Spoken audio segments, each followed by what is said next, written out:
What's going on, Stick Crew? Welcome back to the Stick Crew podcast. My name is Finn Van Eker, joined with my co-host Spencer Castle right across from me. We got Connor Farley as well, coming at you with a very anticipated and special NHL playoff episode with two very special guests joining us all the way from the East Coast, slightly south of the border, in the cozy football-turned-hockey town of Buffalo, New York. We got Zach and Preston from the Checking From Behind podcast, everybody. Appreciate it. It's a pleasure to be on the podcast. What an intro, wow. That was great. I'm impressed. I'm like, I got to step up my game. Preston. Damn, that was impressive. I love the energy.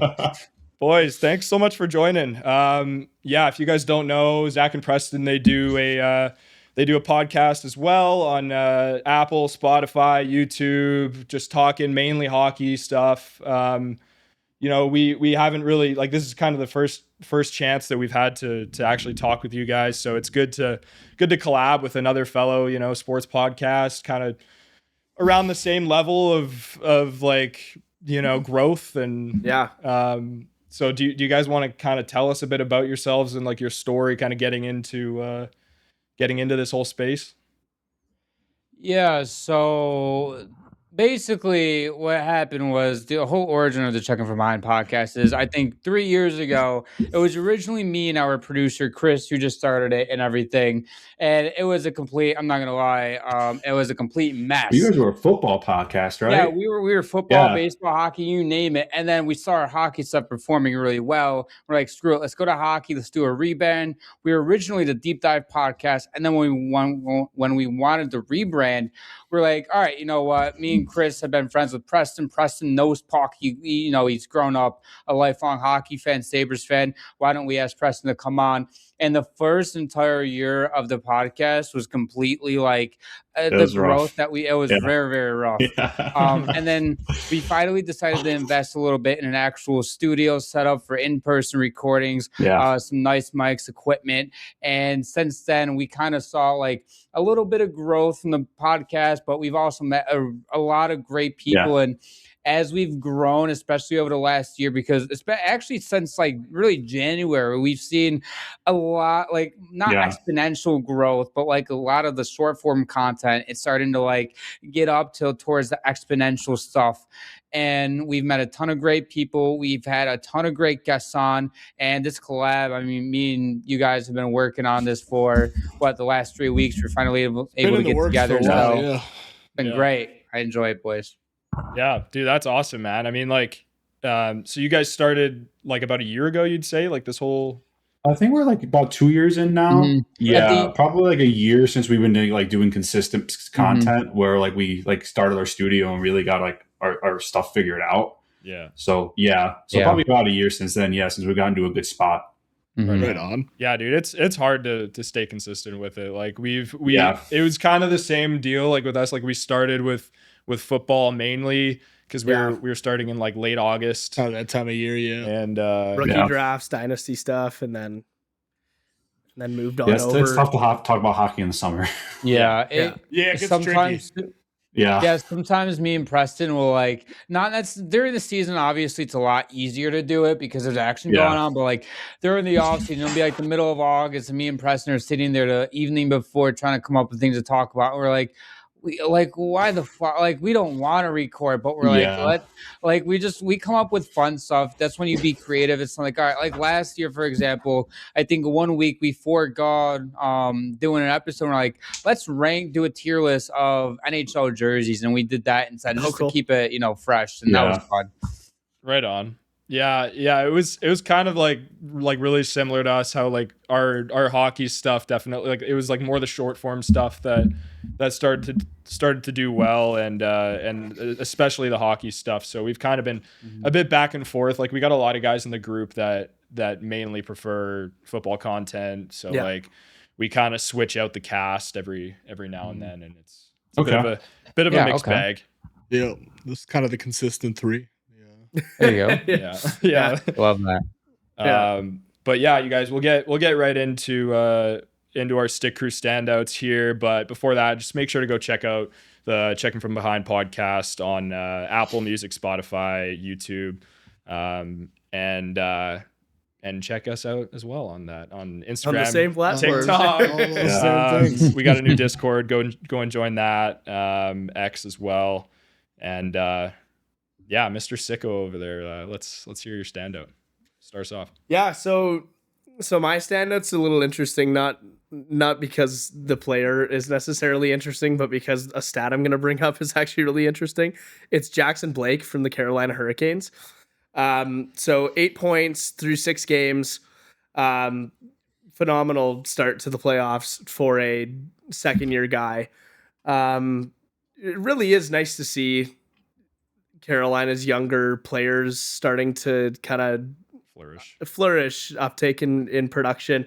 But the stat that I'm talking about is he's also tied for second in penalty minutes, which is super interesting. So he's got 16 penalty minutes over the 6 games. Only second to Tage Thompson, who has 18. Right on. Feisty little bugger. So he's got some grit. He's putting up the points. He's a young guy. I'm super impressed by what I've seen so far. Totally. I mean, like, guys like, I don't know, I feel like, that team is the main focus on that team is definitely guys like Aho and Jarvis and Svechnikov. But like, even like seeing Svechnikov, like Jackson had a way better series first round than some of those top line guys. So and I know the boys over here were saying that I saw a clip of you guys being super high on Ottawa and how they were gonna give Carolina a run for their money, and yeah I know you guys had to bite your lip on that one. They looked really good in the regular season at the end, and then they just forgot how to score in the playoffs. So. Fuck did they ever. We'll definitely get into that, but I guess it's a good segue over to Connor's guy as well. Yeah, man, I'm keeping it going on the Hurricanes train. Taylor Hall's fucking turning back the clock right now. Yep. Hurricane train would have sounded better than Hurricanes train. Okay. Yeah, you're I'm just letting you know. You're so fucking right. Dude, I love to see a former Oiler thrive elsewhere. Oh, yeah. It makes the heart happy, but he's got 9 points through 6 games. I mean, obviously, we're talking round 1 here a little bit, but even just going into yesterday, scores the walk-off there. Yep. It's been pretty wicked, man. Carolina is humming right now. Love to see it, man. My guy is another Jackson, actually. Jackson Lacombe from the Ducks, man. Hell yeah. 1 goal, 8 assists in the first series against the Oilers, +6 ratings. He had 14 shots in that series as well, along with a game 2 assist, or with an assist last night against Vegas.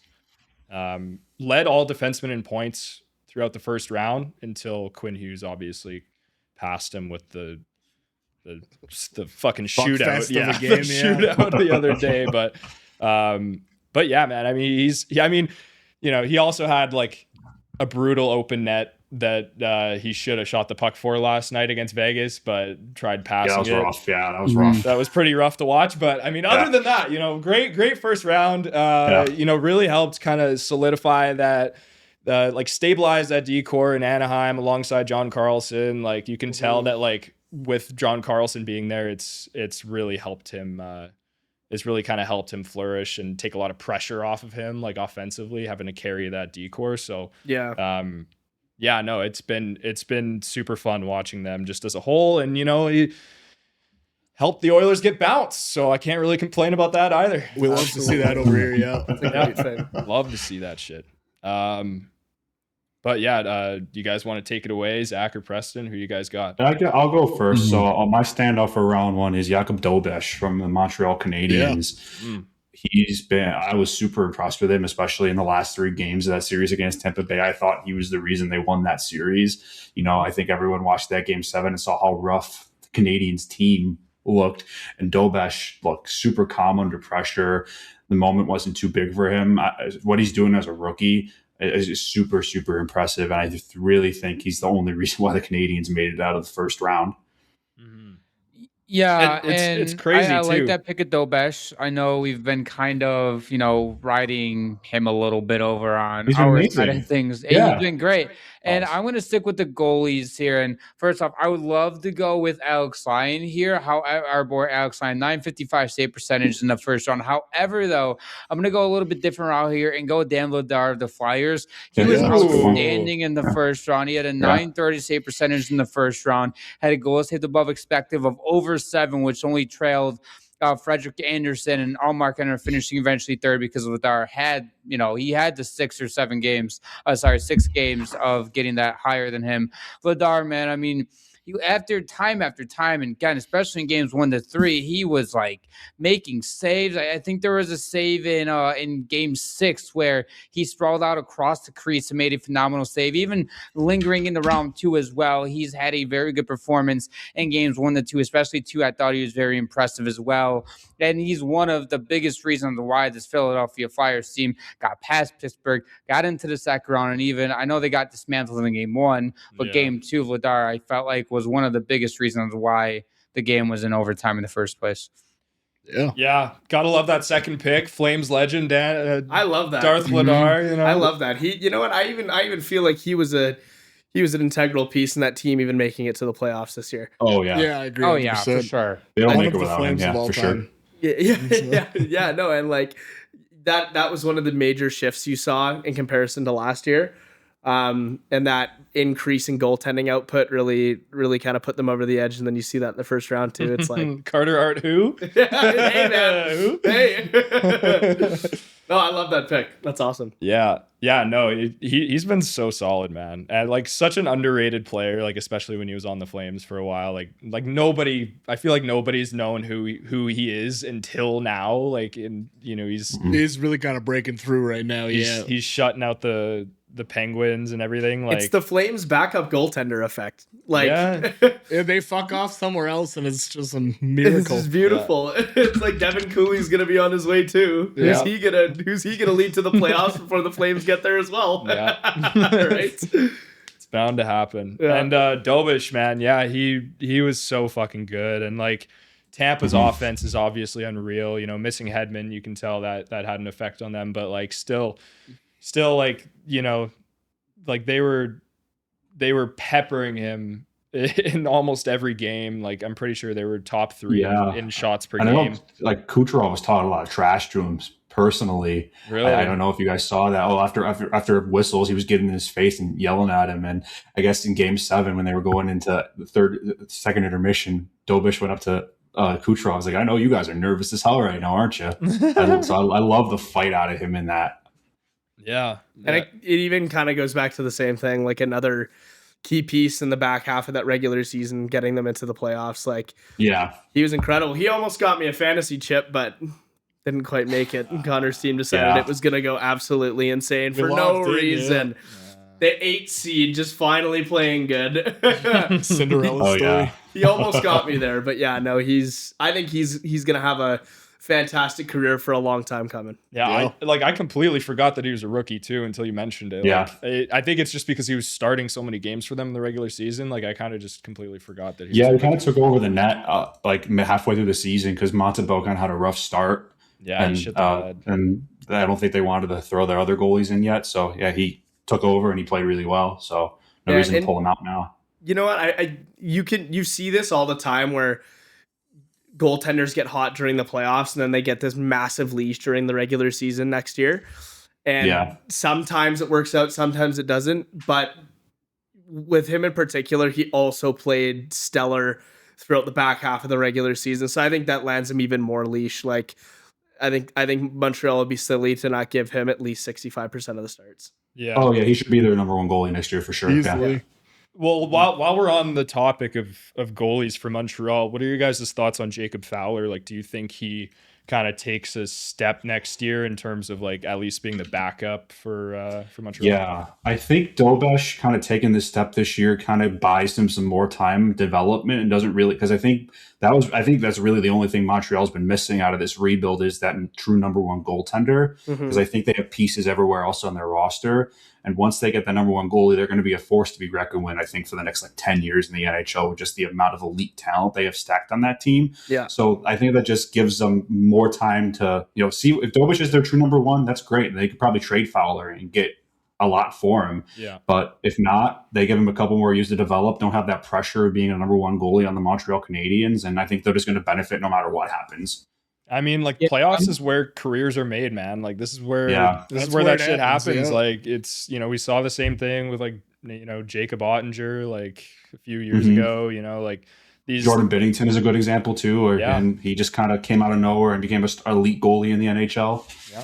I think you could even find yourself with like a Gustafsson and what's his name? Oh, it's definitely not a bad situation to be in for the Canadiens. You could even find yourself with a Gustafsson Wallstedt situation where you have two unbelievable goaltending options. Yeah. Which I think for a lot of teams now is going to be.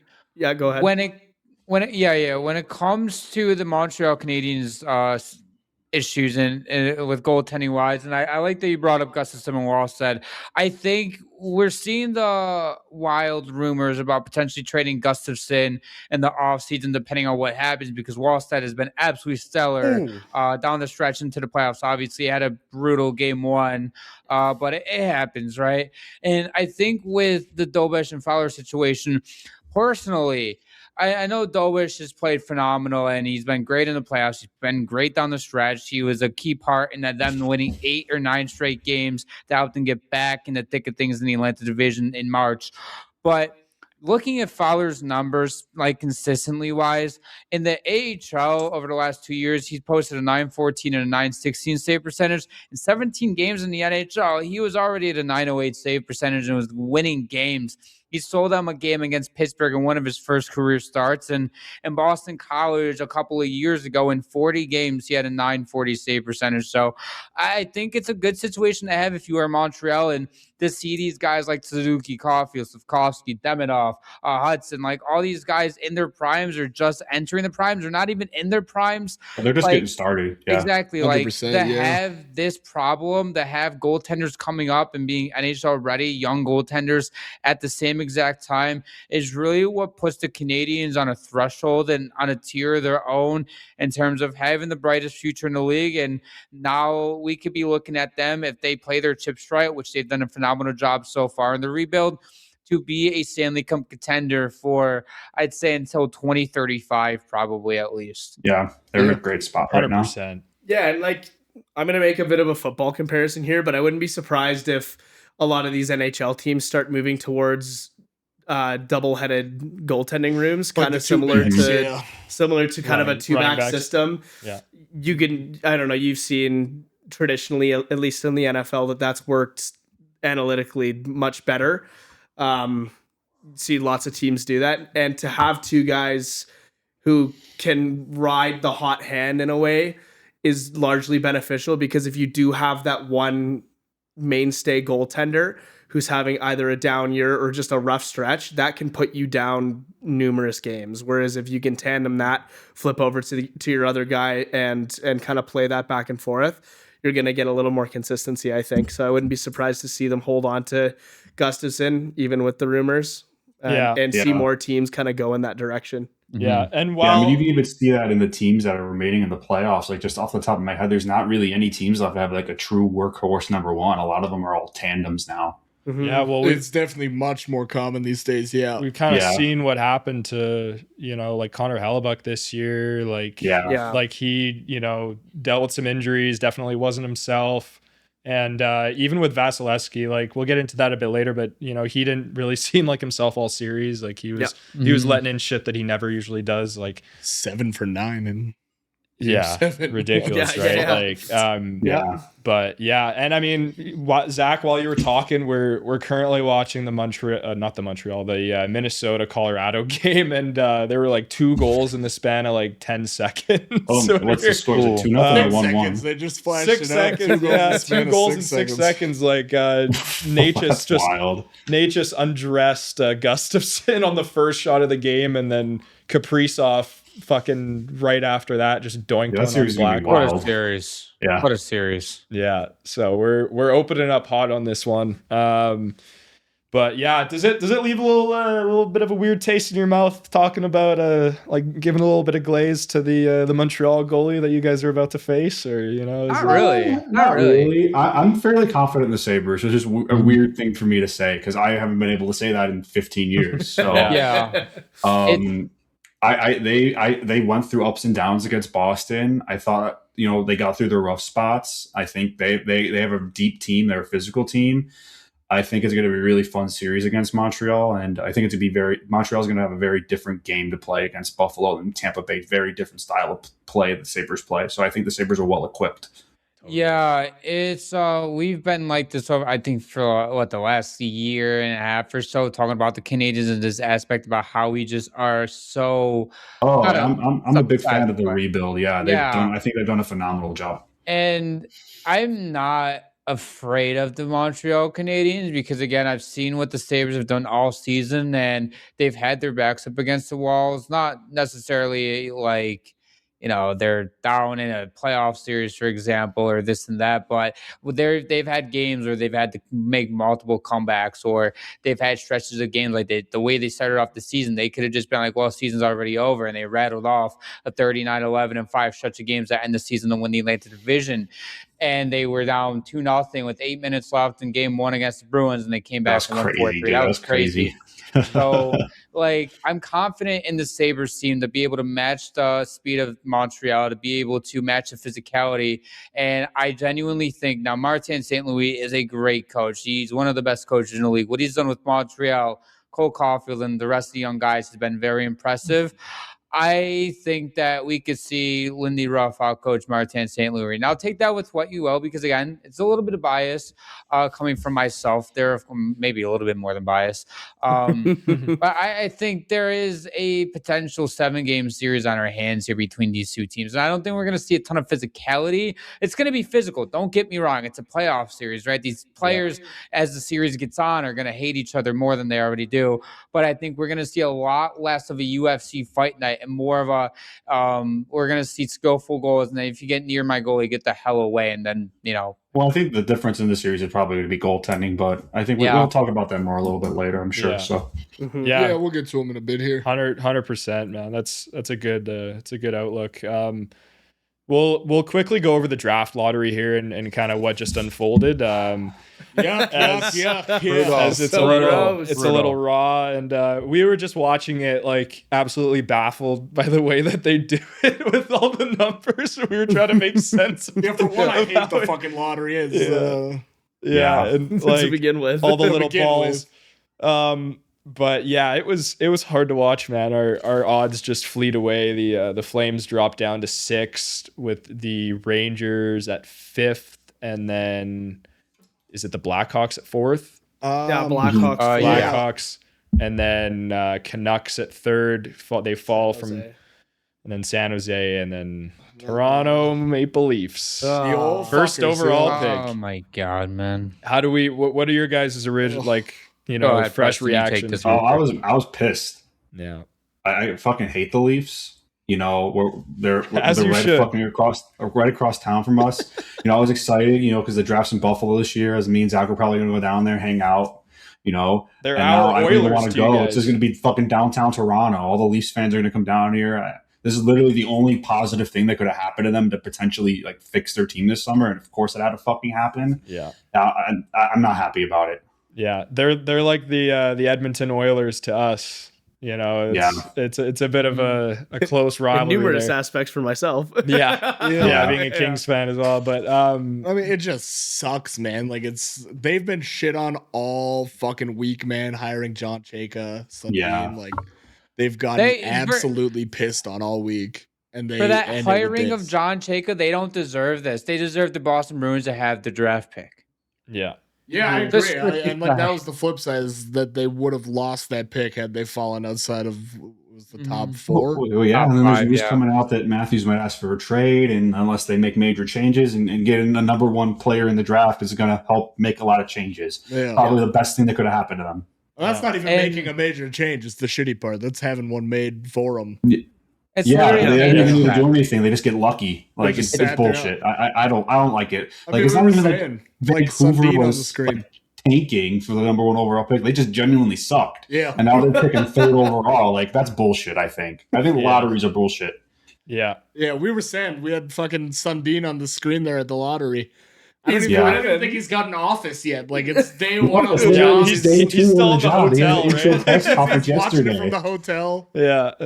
They probably didn't have Chaka on there because they didn't want him talking to the fucking media. So Yeah. Yeah, that was rough too. He was getting shit on. It just blows my mind that, like, you know, that it's the 1 year that they missed the playoffs in the last like 9 or 10 years. They lose Mitch Marner. Things are looking down. They're talking about trading Matthews, and then, you know, Bob's your uncle. I just hate your franchise fucking, is fine. Suffer for a bit is what I need. Like, and it's like the largest market. Yeah. It's the largest market in the NHL probably, and like, you know, it's kind of like an LA Dodgers type of situation. You know, just the rich get richer. You know, it feels like eerily similar to the fucking NBA lottery last year.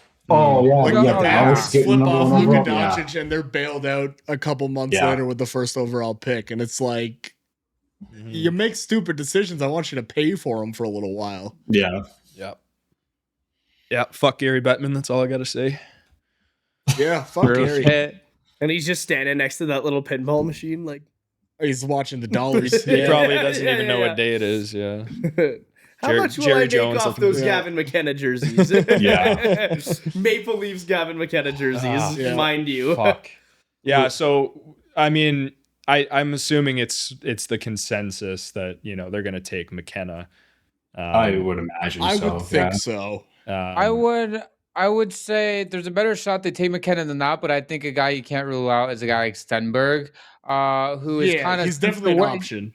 Since the World Juniors, he's kind of been up there with McKenna now. McKenna he ended the NCAA season on a ridiculous point streak on a complete heater tear.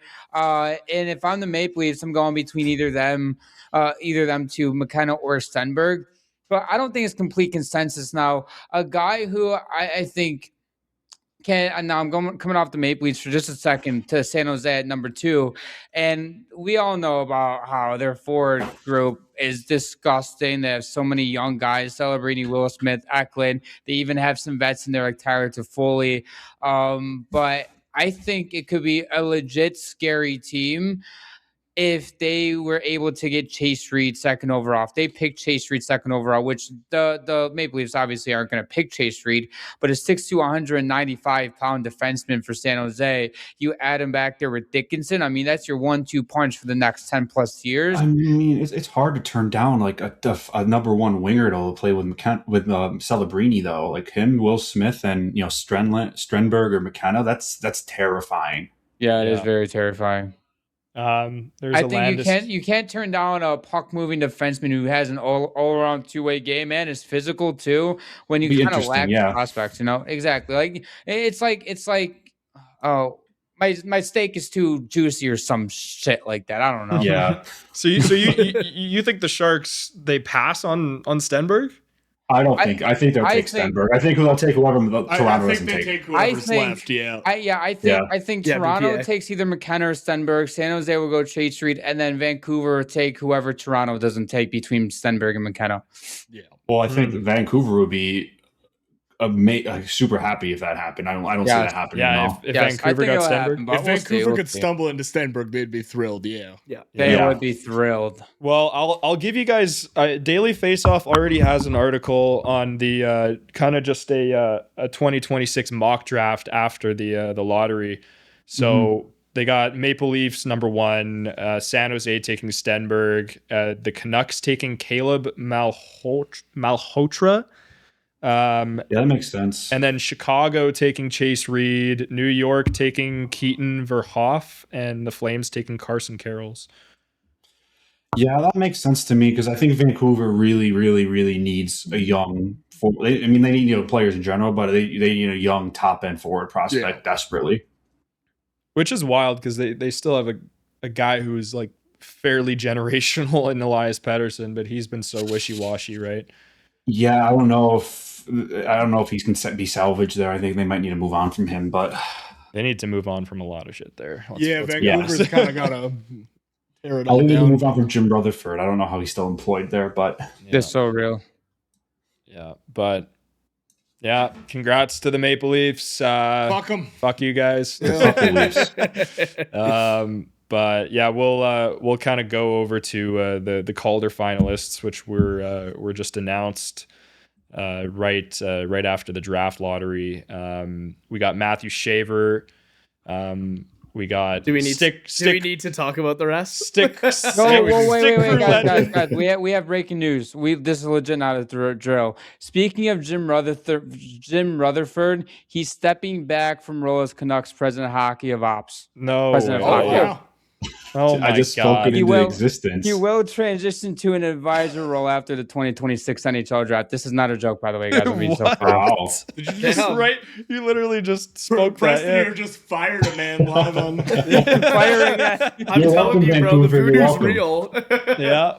I will win the lottery tomorrow. Oh my God, that was hilarious. Oh my God. Wow. That's wild.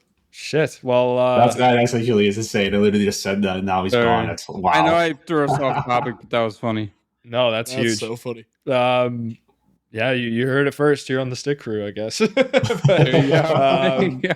Shout out. We're gonna have to hire you guys full time to stay on here now. There we go. I'll be your Elliot Freeman. Okay. Yeah. Perfect. There you go. Yeah, Calder finalists, Matthew Schaefer, Bennett Seneca, and Stick Crew legend Ivan Demidov, the GOAT. Yeah, it's a kind of an inside joke with us because we had so many Montreal Canadiens fans rush to our comments about Ivan Demidov. Oh, yeah, they defend their guys, yeah. Oh, my God, man. You would think he was Jesus Christ. Yeah. Well, Cole Caulfield, he was the greatest 40 goal scorer that never scored 40 goals before this season. So no, I think we were talking about Matthew Schaefer. And we didn't mention Demidov, I think. We touched on some rookies and Demidov didn't come up. And it was just flooded with, how dare you not mention Demidov? Fucking Debelnak. Demidov. That's great. Yeah. So we have to be sure to give Demidov the utmost praise every time that he comes around. With that said, it's Matthew Schaefer. He deserves this. Yeah. Anyways, Matthew Schaefer winning the Calder. Do you guys have any other opinions on that? I mean, we talked about it a bit before the show, and I mean, it like, even though he's like 2 points behind Demidov, I think, like, for a defenseman though, like, he's tied with Seneca for goals. Like, he just such an unreal he should year. be unanimous. I agree. Like, we've talked about, me and Preston have talked about this all year, where Matthew Schaefer, what he's doing as a defenseman, is so impressive. Like, he became the first teenager defenseman in NHL history to record a point in his first 6 games. He became the fastest and youngest defenseman in NHL history to record like 20 goals or something crazy like that, and 50 points. Like, it felt like as we got later in the season, every single night he was breaking some sort of record. So I don't really got much else to say except, yes, unanimous in my opinion. Yeah, I think that's the guy for sure. Yep. And like, he had such a worse supporting cast than guys like Demidov or Seneca as well. So it definitely says a lot coming in at. He made the Islanders relevant this year, I think. 100%. I don't think they would have been. I mean, I know they barely missed out, but I don't think they would have been relatively close if he wasn't there. Yeah, I 100% agree. No, I mean, like, that's a guy we were fighting pretty hard for him to be on the Team Canada roster. Yeah, it wouldn't have been a bad pick. Maybe better than a guy like Drew Doughty, but you need that grizzled veteran. Come on, I can't keep up with anybody on the ice. Someone's super silent over here. You know, I agree, man. I agree. See, not only did I have to watch him while he played for Team Canada, I have to watch him every game of the regular season, so I totally get it. Complete liability. Yeah, he also had to eat shit every game of the Olympics with everyone turning to him. I told you fucking Drew Doughty shouldn't be on this team. Your guy stinks. The only case that I made was possible good locker room guy and has heart, and I'm not saying that's enough to land you on an Olympic team. I'm a good locker room guy with heart. I don't fucking belong out there. Yeah. Clearly the checklist wasn't long enough. I don't know if you're a good locker room guy. No, I'm not. What'd you say? I said clearly the checklist wasn't long enough for the Olympic roster. But, yeah, for sure.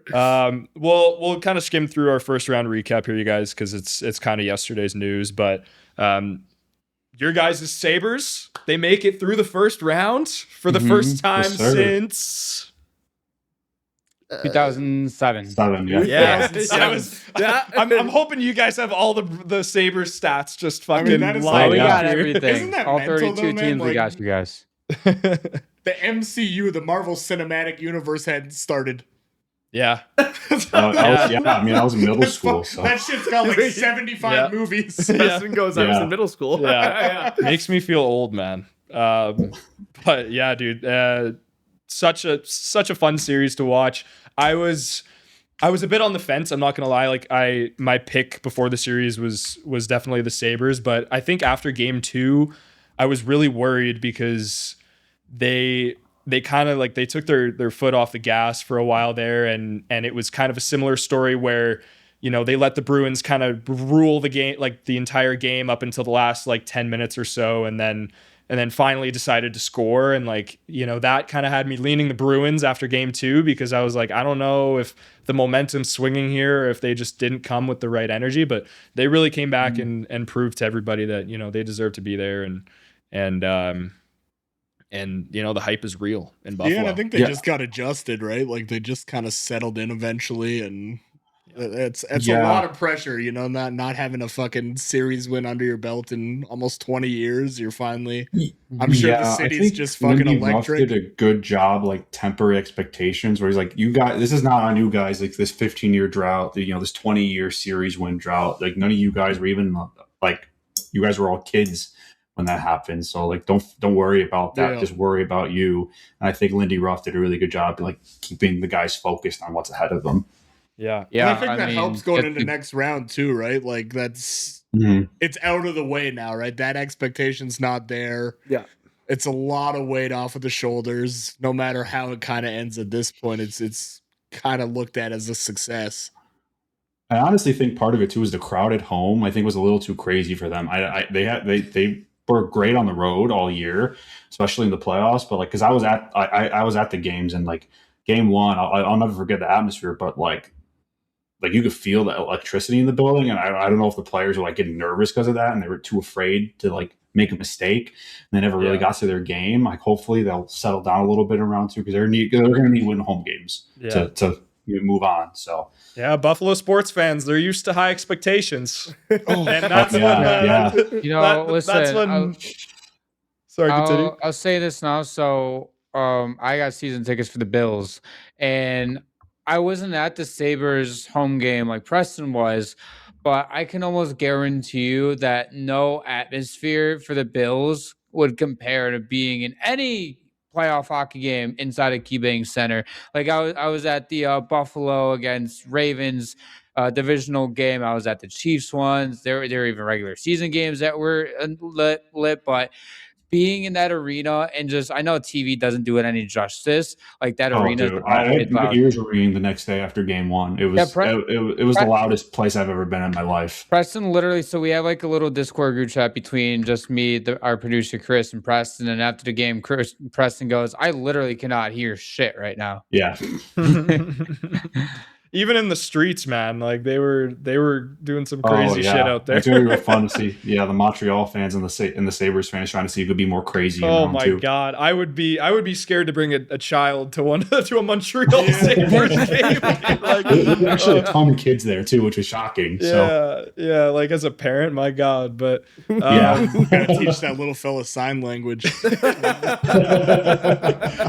I think it was also pretty hilarious that, you know, like the one game Josh Allen shows up to and fucking kills a beer and beats the drum. You know, they don't end up taking that one. I don't think they've won a game that Josh Allen's been to. Like he doesn't go to many games, but like the game, I don't think they've won a game he's gone to ever. Yeah, he's got to stay home. Yeah, I think he will. If they told him to stay home, I think he would. Yeah, he's a man of the people. Yes, he is. Yeah, man of the people. But yeah, I mean, It was a great series to watch. Alex Lyon comes back in game 2 and closes the series after UPL gets pulled. Such an amazing series from Alex Lyon. He was definitely my runner up for my Stick Crew standout because I almost picked him as well. Yeah, like he was just unreal. So I'm assuming they're just going to continue to roll with him going forward. Mm-hmm. Lightning, they disappoint once again in the first round. It turns out that the Corey Perry curse isn't real. Well, it is real, but it's broken. It's broken now. It finally broke. Yeah. So the Lightning don't make it to the final. When he got traded away from the Kings, I was like, no, we're not going to lose in the Stanley Cup final. But like, I deep down in my heart knew we weren't getting that far anyway. So I was like, whatever. Yeah. Yeah, my bracket's busted. I had them going to the final. I did too. I really did not think that Montreal really had it all together. It's hard to bet on some of these younger teams that come in and don't have a lot of playoff experience, but I think it holds even more testament to what they can do when they do make it past that first round. Like my opinion definitely shifts pre-first round versus start of the second round. Montreal coming into that, I can see. I mean, but the same thing with Buffalo, which is why it's going to be a super awesome series to watch, right? Because you got both of these teams that don't have a whole bunch of playoff experience. Yeah. So it's going to be cool. They're structured like very similarly, like a few. Yeah, they're definitely more oriented towards like where the game's going with speed. Like I think the Ducks are very much in that category as well as like young, fast teams. Like that's definitely where the game's going to be going in the next few years. Uh-huh. Yeah. Totally. But yeah, I mean, the Canadians, they played super fast, super energetic. A lot of all around contribution, like in terms of scoring. Whereas, the Lightning were a bit more top heavy with Gensel and Hagel both leading with 8 points. They both had a really good series, but yeah, I mean, like, something about Tampa, they just didn't seem to really be themselves. Missing their captain, that might have definitely had a bit of an effect, like off the ice. But yeah, I don't know. It like Vazzy wasn't really looking like himself. I don't know. They just didn't. I think we might need to start having like a bigger conversation about the Lightning because this is their 4th first round exit in a row. I know they won back-to-back cups, went to 3 straight Stanley Cup finals. They put a lot of hockey, but like you look at this roster, they still have a top 10 roster in the league. Exactly. So losing the first round 4 years in a row with all those Hall of Fame players and John Cooper, I don't know what's going on there, but something doesn't seem right. Yeah, and like we kind of touched on it a couple weeks back that it maybe was Florida was the problem. Florida out of the way, it felt like Tampa really had to do something. Like it was their time, to get and they just still are bounced. So it's. I think it varies every year. I think you're right. Florida was the problem because clearly they were the best team out of the East every time. But then I think this year with Montreal, it wasn't. I think it was just that Montreal was that good. Yeah, I think they're a very well put together team, and they just got outmatched. No, I don't disagree. But fucking 9 shots in a game. Yeah, game 7. They just got lucky in game 7. Right? That is true. Like that is just generational type of choking. Yeah. Like the 2 goals Montreal scored, one was like a lucky tip and one was from behind the net. Like they were gross. They showed a replay of the tip, and when Suzuki tipped it, that puck was going 20 feet wide, and just Moser was in the wrong place, wrong time, and it found its way in the back of the net. Mm-hmm. Yeah, just brutal performance there, man. Like I think it definitely does go a bit deeper because clearly on paper they were the better team. They probably, they should have won that series, but it's all about streaks, I guess. And Montreal was just clicking at the right time. They're making the most of your opportunities because I thought they did a great Tampa. I thought Montreal did a good job defensively in Game 7, not really giving Tampa a ton of like super high danger chances. Like they outshot them heavily, but none of them were like crazy saves that Dobich had to make outside of a couple here and there. And Montreal had nothing going offensively the whole game, so like they kind of got lucky that way. But I thought they played a good game defensively. Well, and that's the thing that not a lot of people talk about too, is like you can dump one in from just over the blue line, have it hit the goalie, and it's a shot on goal. They don't have to do anything. Yeah. The high danger chances are really what make or break the game. Mm-hmm. Yeah. So like these goalies are so good at this point they're NHL goaltenders. They should be making those routine saves, right? Yeah. It's the high danger ones where if they save it or it goes in, that's what makes and breaks the game. Yeah, totally. Carolina does a good job at that too. Like they're going to let you shoot from the outside as much as you want, but they're not going to let you get inside in the paint or inside the slot. They just do not let any opportunities happen there. I thought Montreal did a really good job against Tampa Bay doing that. Yeah, perfect segue into the Hurricanes sweeping the Sens. I just want to first of all say fuck you to all the Senators fans that flooded our comments. Shit, man. Good God. We were talking about how this was a fairly easy series for the Hurricanes, and I mean we were pretty on the nose with that one. Yeah. And I mean I know you guys were a bit more surprised. You were talking about how the Senators had a bit more of a chance. And I mean, I think the Hurricanes, I don't know. It's hard to say. They just dominated them from start to finish. And I mean, Ottawa had their chances, but man, like not even having a lead for the entire series is kind of wild. Like rough, your captain doesn't score 1 point. Like, because my mindset going into that series was, the talk all regular season was like if Ottawa just had average goaltending, in the regular season, they're probably a top 3 team in the Atlantic or in that conversation. They're not like the 8th seed in the East, at least. Because if you look at like their scoring, they were a pretty high scoring team. It's just their goaltending was like average to below average all year. And, my thought was, Allmark can play like his old self in the playoffs. Like, I think Ottawa has a real chance. And he had a good series, I'd say. Oh, he was excellent. He was the only player that seemed to know that Ottawa had games in the playoffs. Yeah. No, seriously. That flip side. He couldn't be the only guy there. I was like, I didn't see that happening. Like, I thought, like, Kachuk and, like, what happened to Tim Stutzla? He did nothing, just right? Ghost. And Kachuk couldn't stay out of the box. Like, Cousins had a couple goals, but outside, like their top guys did not show up. I know they had a ton of injuries on the blue line, but they couldn't score.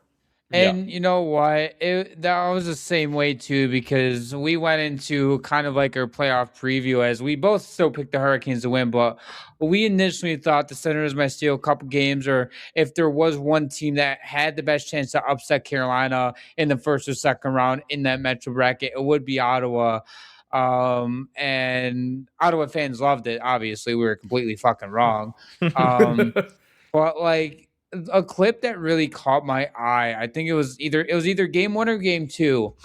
There was a clip on Tim Stutzla, and he gets back to the bench and he sits down for a second, and you can read his lips perfectly, and he goes, "No one's fucking open." And I think that more depicts how suffocating the Hurricanes' play style is, but also how I don't necessarily think Ottawa in front of Linus Ullmark were prepared to play that style of hockey for a grueling 7-game series. Obviously, it only went 4 games, but I also don't necessarily think it was necessarily now the team in front of Linus Ullmark. Yes, they were not good. Their expected goals per game was absolutely in the drain, and They're awful.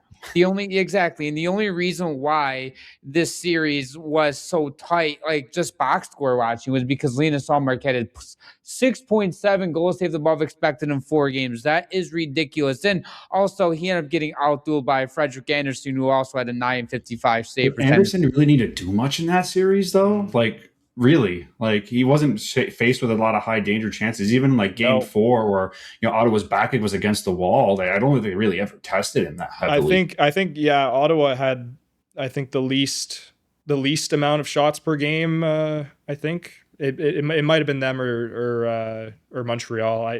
But yeah, they couldn't get anything by that decor, and that Carolina defense is so good, man. Like, it is like such an underrated defense. What makes it even worse for Ottawa, and I know we're ripping on Ottawa instead of giving credit to Carolina, because I've gotten into the tone of I'd rather, show love to teams for playing good.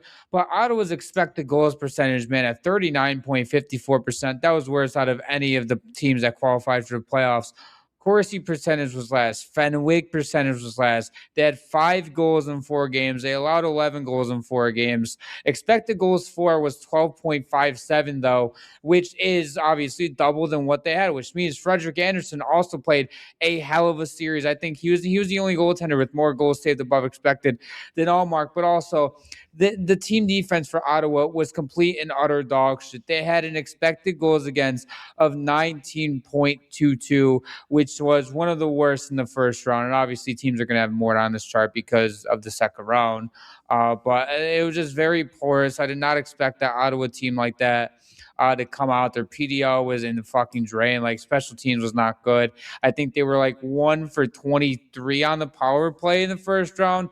In game 4, they missed multiple 5-on-3 man advantages that would have at least let them see a game 5, and they weren't able to also really stop the Carolina Hurricanes power play. So every single thing that a team needs to do in order to win a series, they were the inferior team to Carolina, which is why they ultimately ended up getting swept. And I thought it was just a bad performance as a whole.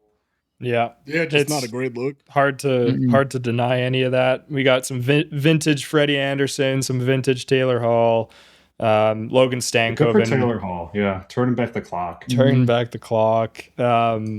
Vintage, not vintage. Logan Stankoven. He was playing out of his mind. Just Logan Stankoven. Right now, Logan Stankoven. Just right, yeah. Current Logan Stankoven. That line with Hall, Stankoven, and Blake has been the best line in the playoffs so far. Not even close. It's been nuts. Just it's crazy to see. Wait until they play a real team. I know they're carrying us through our auction draft there. We drafted. They're phenomenal. Like, I give the Hurricanes a ton of credit. I'm not a big fan of how they play. I think they kind of play like machines, that team. They have 4 lines that are structured very similar. I don't think they have like a superstar per se. Yeah. And they're very good at finding analytical darlings that, play hard, play the kind of whole forechecking game. I just don't like watching them play. I think they're a boring team to watch. Preston, over the last week and a half, has become a generational hater for the Hurricanes, and I'm here for it. I saw a clip. I saw a clip or two of you guys talking about how their production is not sustainable, and I mean, it is kind of hard to deny, like going from a team like Ottawa to Philly, where it's a little bit of the same situation. I mean, the Flyers are probably, they're playing a bit faster hockey than the Senators are, and they're coming off of like a big, upset, and but I mean, even like they're already down 0-2 in the series. Like, Carolina they seem to be a wagon right now, like undefeated still. They're relentless. Like, I give them a ton of credit. Like, they don't let up. They stick to their game. They never change their play style. It's just, I think when they play a team, like, I think Montreal, Buffalo would give them a lot of problems in the conference final. Yep. Yeah. I think they definitely have their toughest matchup waiting. Yeah. I think if anything, it just more shows like that they can not choke versus how well they can play. And like sometimes that's a skill in itself. It's like the reverse Tampa problem. It is. Like, they're winning games you're supposed to win. Yeah, you're absolutely right. Yeah. If you can go in and take all 4, then you can just do it. Yeah. That's a good problem to have. It will be a very interesting. I mean, not that the series is over, but if it follows the same trajectory, it'll be very wild, interesting. Because if you look at the scheduling for round 2, because the Sabres Habs series starts so late, like their game 1 is tomorrow. That series for Carolina and Philadelphia could be over like before the Sabres and Canadiens play game 3, which is insane. Yeah, this is very true. Yeah. We'll move over to the Flyers. Speaking of them, closing out the Pens in 6 games. It hurts. We talked about, I mean, all of us had, I think, Pittsburgh leaving that series alive. Yeah. But it's just, it's playoff energy, man. And I mean, it's a similar scenario to Montreal and Tampa. Like, the younger team came out to play and they played faster. And I don't know. I mean, Crosby, he was looking like he was dealing with something, but I don't know. To see the kid get old. Yeah. Every kid in Canada has got such a soft spot for Sid, man. Yeah. The kid is a man now. I know. He's a grandfather. He's getting old. Yeah, he's starting to get some grays. 10 years. Yeah. Sid the middle-aged man. Yeah. Sid the middle-aged man. Sid the mid. Stuart Skinner kind of just sucked as well. He got the hook like halfway through the series. Big shocker there. And then Rasmus Ristolainen leading the Flyers with points too. Like just unsung hero, I guess you'd say. Like I know happy for Risto. And like seeing them bench Michkov in like game 5 or something, like healthy scratch, I was like, oh my God, this is Tortorella all over again. Like, what's going on? Like this poor guy. Michkov's interesting. He's not really committing to playing any defense in the playoffs. If you're not lighting the lamp and you refuse to play defense, I don't see a place in the lineup for you. I don't care if you're the first overall pick. Yeah, it just doesn't really seem like anybody in the locker room really likes him that much.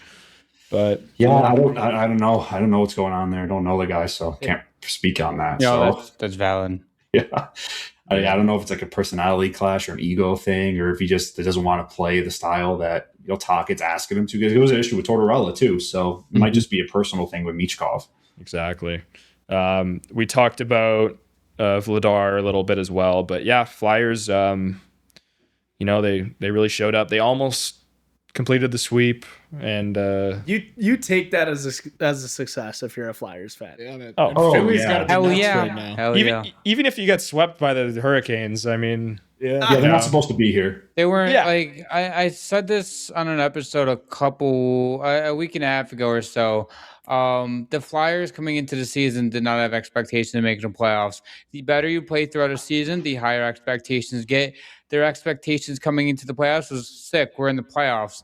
And as they got through the series, when they went up 3-0, now the expectations became, let's close out the series and move on to the second round. And anything, if you blow that, it's like not a great season from a short-term standpoint. Obviously, long-term it is because you made the playoffs when you weren't expecting to. I think going into the season, if you would have, I think the Flyers would have just been happy to be competing for a playoff spot in March. Yeah, 100%. Yeah. I think the Penguins were kind of in a similar boat, in all honesty. Me and Zach at least thought the Penguins were going to be horrible this year. We both picked them to be like either them or Boston. We thought we would be the worst two teams in the Eastern Conference. Yeah, I know. Early season, we were talking a lot on Pittsburgh tearing it down. Yeah. Crosby to Colorado was we thought Sid was going to be moving. I'd love to see him and McKinnon play together. Yeah, that would be unreal. Yeah, but I think he's just a lifer at this point. He's a lifer. Yeah, I can't see him ever leaving Pittsburgh. I think he cares too much about that city. Doesn't have right to. now, you heard it here on the episode that Sidney Crosby, you are a Colorado Avalanche. I'd love to see it, but I can't see Sid leaving Pittsburgh. I don't either. He's one of those guys that would just look so wrong in any other jersey. Yeah. That would be very hard to get used to. And I don't know. It would hurt on the eyes a bit. Yeah, 100%. It would be like Ovi if he left Washington this year as a free agent. I can't see that happen. Either Ovi plays for the Caps next year or he's retiring. Exactly. Yeah. Some guys are just lifers, especially the ones that have won already. Mm-hmm. Yeah. I mean, Sid's not. Yeah. He'd probably like to see another cup, but he's not. He's dying for it. I think his Pittsburgh's an interesting spot right now where Dubas is kind of damned if he does, damned if he don't, because he knows that Crosby, Malkin, Letang are getting old and they're not going to be around in the next few years. But you don't want to tear it down while they're there. You want to keep Sid happy. So you can't fully commit to building a cup contending roster, and you can't really commit to a rebuild. So they're kind of in no man's land right now. Yeah. Who's that? Pittsburgh? Yeah. Yeah. Yeah, they're in a weird spot where you probably want to do right by Crosby, but he's almost keeping you a little too good. It's a tough spot to be in, but you kind of have to live in it. Similar. You have one of the greatest players of all time. He's won you 3 Stanley Cups. I guess you'll focus on the rebuild when he's gone. When he's gone, exactly. Yeah, you tough it out for the next couple of years. I already know where you're going with this. You're segue. A similar kind of story to our next team, the good old LA Kings, baby. Avs make easy work of them with a nice little sweep. I should have brought the broom down here for our boy Spencer, yeah, man. I mean, bye Kopitar. Another lifer that we talked about him enough last episode on a football pod, so I don't even want to hear it. I saw you turn around the King's hat, and I did. I know you're ready to get down to it, but I love you, Anze. Hats turned for Kopi. # hats turned for Kopi. Yeah. You know what? It was you would have liked to see a little bit more, but I mean, with the way the team was kind of running coming up to the playoffs, and then finding out that you're going to end up playing the Colorado Avalanche in the first round. I mean, Daryl Sutter said it best, man. It's a waste of 8 days. I really don't have a lot to say about that series. Like the highlight was like the way they handled the end of the game 4 with like making sure Kopitar was out there for the end of the game. That was about it for me. That was all I saw in that series. And they knew it too, right? Like you get a pretty good idea. You're not making it past Colorado. That was get them out there, get the handshakes going, and just send them off in a good way there. Pretty much a first round bye for the Avs. They would just don't get any injuries. I think that's their goal. Stay healthy and get on to the next. And I think they came out of it pretty good too. Like not a ton to say on it, but I mean Kopitar with a career he's had in. Legend.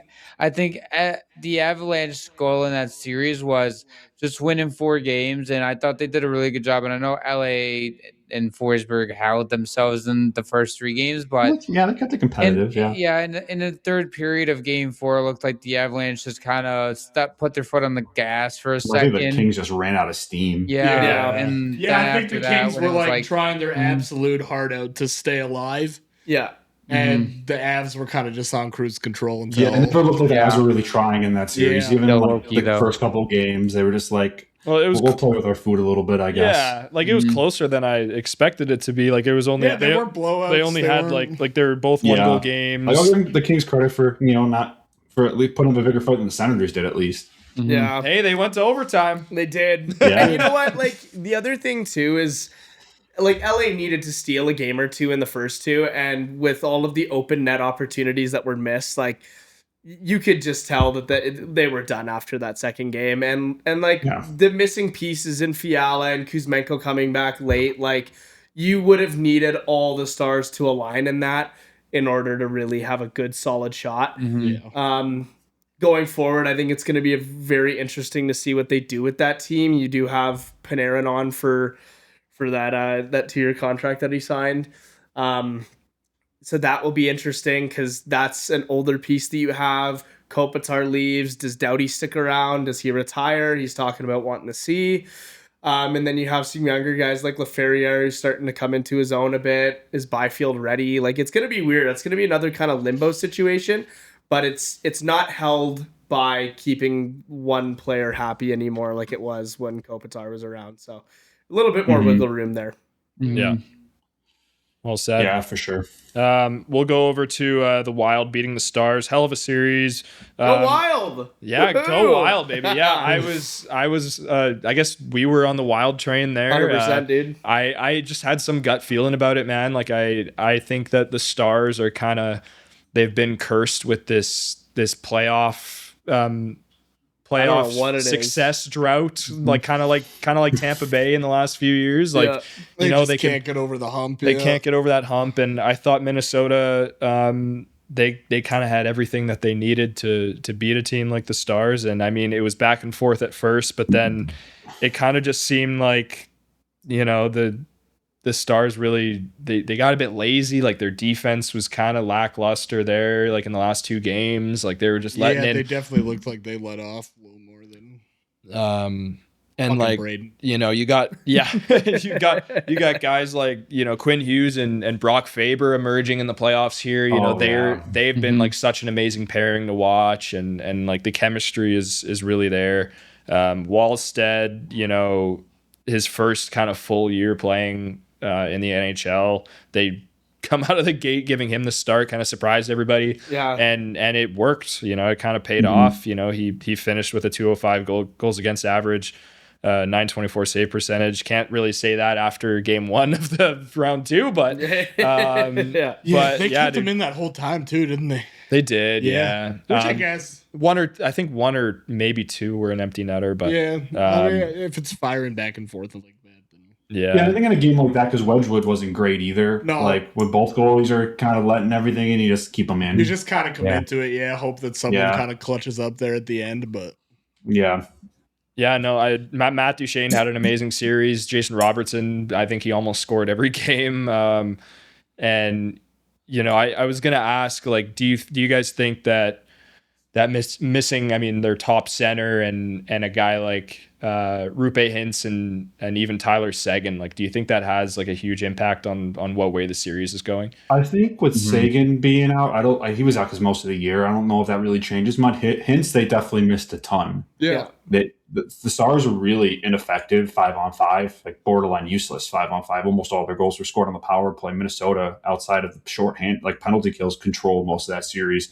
And it was still kind of shocking because, you look at Dallas's like roster and they have an amazing top six. They have Rantanen, Johnston, Robertson, Matt Duchene. Like, they have a ton of amazing players. They just couldn't score. Yeah. Yeah. It was like their power play is stacked. So it's, like you can't blame that whatsoever on their power play. But it didn't really seem like they had the kind of chemistry that Minnesota was playing. Minnesota just wanted it more. Totally. The thing that I'll bring up is when you're looking at the like advanced analytics, it doesn't necessarily scream Minnesota dominated the series. And Preston, I like that you brought up because I agree with that. I think on the flip side and just the eye test and on the surface level of things, Minnesota just wanted it more. They were more physical. They beat more puck battles. They were, I don't know, I guess they got the pucks quicker. They were defensively a lot more physical team by far. Yeah, they were. Yep. And I think missing Rope Hintz was huge because at times in the series, like you brought up, I think they ended up ending the series on like a 250-minute goalless streak, 5-on-5 or something like that. And they were struggled in the face-off circle at times as well, too. So I think all of it comes together and just Dallas wasn't able to capitalize 5-on-5, and that was the difference. Power play, they were at like a 35-40% clip. It was phenomenal. But it wasn't like they ran into a hot goaltender or they ran into a team that just, I don't know, was overpowering. They just weren't able to capitalize on their chances, and they lost in 6 games because of it. I mean, they have no one else to blame but themselves, to be honest with you. Yeah.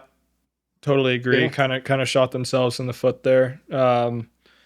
But yeah, I mean, they're still going to be a great team going forward. I don't really know what it is. I mean, staying healthy, obviously, but I don't really know what else has to change for them to get over that hump. Figure out something to get over the hump. Because they seem like they have all the pieces they need. Like every year. Yeah, because they moved on from Peter DeBoer last year after he threw his goalie under the bus. I think they were going to fire him anyway, but I think like throwing Ottinger under the bus last year in the conference finals, probably the final straw that led to him being fired. But they've had this core for years now. There's a good chance that Jason Robertson might not be back next year. I don't know if they can get a contract done.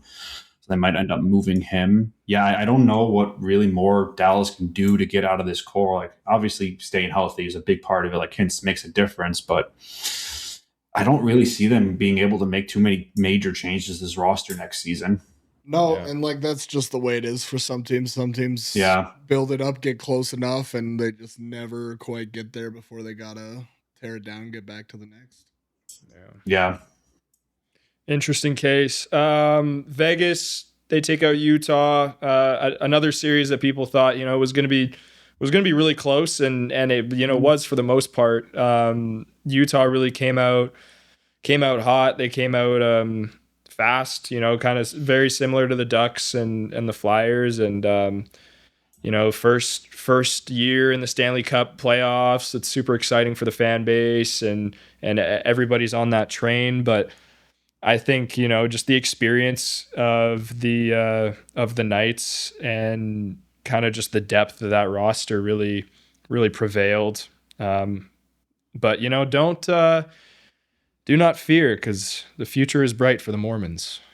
Yes. Super Soakers. The Salt Lake City Soakers. With Utah, I really feel like that was like, because there were so many inexperienced teams in the playoffs. The Sabres, the Canadians, the Ducks, the Flyers. Like, this was the one. Utah was the one that really looked kind of like a fish out of water in some moments. Like, they made too many careless mistakes, especially down the stretch when they ended up losing the last 2 games in the series. You're putting yourself in holes early. I think they started off game 4 4 or 5 that they went down 3-0 early. They ended up storming back, take the lead, but careless with the puck, too loose. Like Vegas is a well-coached veteran. I love them bringing in John Tortorella. I thought that might have saved their season. He's the perfect coach for them, I think, for like a month or two on a very veteran team. They don't really make mistakes. They're relentless with the pressure, and they're like, I think that's why they have. I think they're going to beat the Ducks. Is that they get on these inexperienced teams and they really make them pay for any little mistake they make. 100%. Yeah, I completely agree with you. And Vegas experience showed. They really showed against Utah, and if you look at every single statistic, analytic, whatever, they show Vegas was a better team. I mean, I know in all Despite situations, Carter Hart not being very good. Exactly, Carter Hart was atrocious, and that really goes to show you how well coached this team has been under John Tortorella. And looking at them, just all situations at the moment, I mean, Corsi percentage is 54%, expected goals percentage 54%, and then you go on to special teams, and this is where I really think Vegas excelled, was special teams. They're one of the best penalty kill teams in the first round. They also had a power play that had chance after chance after chance after chance against Utah, and I thought we were able to capitalize on some glorious opportunities. And again, analytically wise, that team in the first round, they dominated, and we saw Utah win a game with 12 shots on net to Vegas's 30. Like it was the goaltending that almost lost them the series, and they survived it. And I want to see what they do against Anaheim, but it was a really good game one from Carter Hart and against Anaheim. I know we're not there yet, but again, Carter Hart single-handedly almost lost in that series, but they prevailed. I always want to say thank you, Utah, for Josh Doan. We really like him in Buffalo. Appreciate it. Yeah, hell of a trade. You guys can keep JJ Paterka getting scratched and in overtime in the playoff game. But no, it was fun to watch. That team kind of go through that first playoff experience, and they'll be back for sure, though. They'll definitely be back. Yeah, they seem like a team that might just be a year out. This is kind of the start of something. Going deep. Yeah. I honestly, I feel like Philly's kind of a similar story. As much as they did move on, Vegas is a significantly harder opponent than Pittsburgh. So I feel like if you were to flip flop them, they'd end up in a similar situation, kind of 1 year out kind of thing. Yeah. Maybe 2. Another team that's kind of on the come up, Anaheim Ducks. They upset the Oilers in 6 games. Oh, you love to see it. Yeah. It was my pants got so tight. Now, as much as the Oilers didn't play great, that was a behemoth of a team to take down for just kind of making it. That's huge confidence builder, right? You take down the best player in the world. You take down the team that's been there the last 2 years. Reigning Western Conference, yeah. That'll get you pretty fired up. Yeah, for sure. Oilers' worst finish since 2020, 2021 after 2 straight cup appearances. The first series win for the Ducks since 2016 and 2017. So they, not as, haven't had to wait as long as the Sabres, but kind of a similar story, kind of rebuild wise, just a bit quicker of a turnaround there. The big question here is like, where do the Oilers go from here? And do we see McDavid leaving in this next season? Because it's not looking. Give Stan Bowman his flowers. The way he's destroyed this team that was a game away from winning the Stanley Cup in 2 years is very impressive. Yeah. Yeah, it's truly a pretty incredible ability. Yeah, like that trade he made this year for Tristan Jarry is probably the worst trade this season. Yeah, imagine being on the losing end of a Stuart Skinner trade. Yeah, who would have thought? Well, it's one thing if it would just been Jarry for Skinner straight up, but you're giving Pittsburgh more assets. Yeah, you're getting a goalie that's just as good or worse on a higher contract with more term. But this is the goalie you're tying to Connor McDavid to the end of his contract. A goalie they could have had for free too. Yeah, literally. Waivers. And he doesn't even play for you in the playoffs. And he had like a good bounce back season this first half in Pittsburgh, and then he goes to Edmonton and then immediately sucks again. Yeah. Yeah, it's just rough. Like that's if any team in the league this year needed to make a move especially on a goalie, that was the one. And to make that move is they would have been rough keeping Skinner. Yeah, probably would have been. Proof's in the pudding. They made the Cup final twice with Skinner. and then bye-bye. Dick without him. So and worst comes to worst, he's a UFA at the end of the year, and he's gone. Yeah. Yeah. You're not tied to a $5 million cap hit for the next 2 years when you have no salary cap space.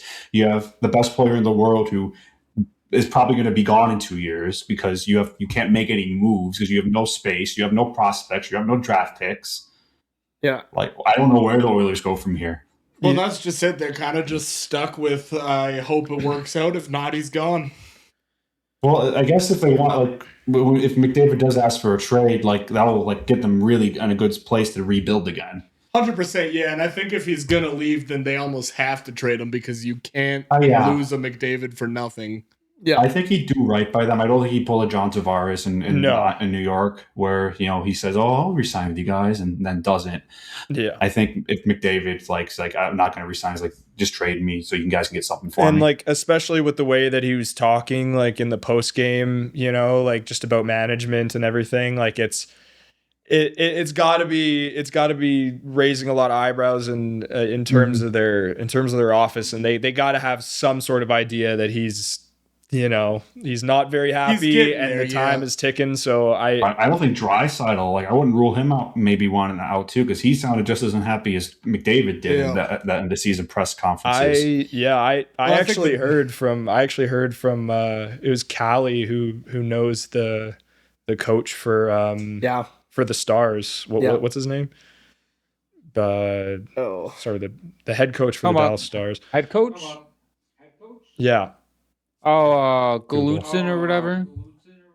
Glenn Gulutzin. Yeah. And she was like, apparently, I don't know who he was talking. Well, he coached the Oilers, right? And that's what it was. And apparently, like, he was telling her that like Draisaitl wants out and all that shit. And like, I'm sure that's not a huge surprise, but it's gonna be a big change in Edmonton if both of those guys be the first domino, right? Like if the McDavid domino falls, everything comes after. Yeah. I mean, I'm gonna go on X now and say, per my sources, Draisaitl does want out of Edmonton. See what happens. Yeah. Maybe don't tag us on that one. But to be fair, I think the source was a little liquored at the time. Yeah, probably. Definitely was. The source it wouldn't surprise me, though. Maybe. If McDavid, because I was assuming if McDavid goes Draisaitl, so I was like, why the fuck am I here? Get me out of here too. Exactly. Yeah, exactly. It'll all kind of. If one goes, the other goes. If McDavid's gone, a team with Draisaitl's not winning. If you couldn't win it with Draisaitl and McDavid, you're not winning it with just Draisaitl. Yeah, but just to move on to the other side of the series with the Anaheim Ducks, I was super impressed with them. Yeah. I thought Joe Quenneville did a really good job keeping him in the moment, keeping him game to game. The defense I thought was fine. You were going to expect some fight back from Edmonton, especially when they went down 3-1. Dolstal's got to be better. I think he'll be better in round 2, but I was super impressed with the young players for the Ducks. I think they have a really good young core to build around in Leo Carlson, Cutter Gauthier, and Bennett Seneca. Becca Seneca. I always say Bennett. I don't know why, but and I love the trade they made for John Carlson at the trade deadline. I think that has completely changed their blue line and taken a lot of pressure off of Jackson Lacombe to be that one sole puck moving defenseman they have on the defense, like to help move the play up. Sure. I'm super impressed with the Ducks. I think they played a really great series, and I think they're going to Vegas all they can handle.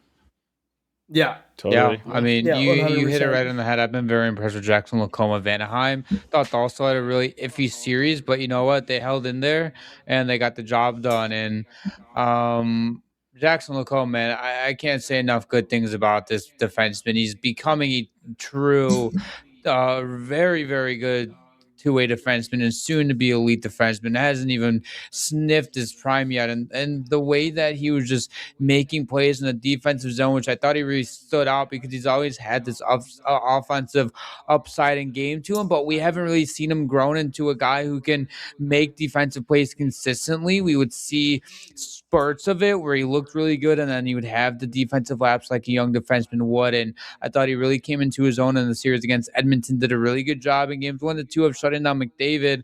I know McDavid later in the series, Edmonton kind of got him away from Jackson Lacombe a little bit, and he was able to produce a little bit more offensively. But man, Jackson Lacombe, I just can't say enough things about him. Yeah, just one thing I want to add on the Ducks too, and I don't know how it's for you guys on the West Coast, but at least on the East Coast, the Ducks aren't really a team that get a lot of attention. Mm-hmm. They haven't been great the last few years. They play on the West Coast; all their games are late. At least over here, it's not a team we pay a lot of attention to a lot of the season. So I think at least for a lot of people over here, it's like a lot of people are really seeing the Ducks play for the first time a lot. And I think people have been, especially like Jackson Lacombe, I think more people are talking about him now than ever before in the regular season, just because, they're all national television games. So a lot more people are watching him. Yeah, we're kind of in a similar boat. Ducks haven't made too much noise. I mean, they're in the division, so it's a little bit more. Yeah, they're in the division. That's why they get more attention. Stretch there where the Flames didn't win a game in Anaheim for like 30 years. Yeah, I remember that. So that was a talking point for a while here, but PTSD. Since that cooled off, the Ducks have been pretty low key around here too. Yeah. I personally very rarely watch their games during the regular season just because of they're not a team I'm interested in because they're on the West Coast and we play twice a year. Yeah, it gets tough sometimes. Yeah, it gets tough sometimes because I would love to watch more hockey at 9:30, 10 o'clock at night, but it's like shit. I got to be up in the 4:30 for a lift. Like I can't do this. So yeah.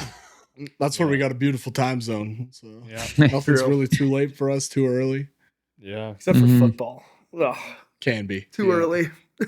Yeah, you guys get more than football. What's the problem with that? You guys are mountain? It's because this guy stays up till fucking 5 a.m. on weekends and hangovers, man. Doesn't wake up till like 2 p.m. There's the occasional day where a little hungover comes Sunday Night Football. Yeah.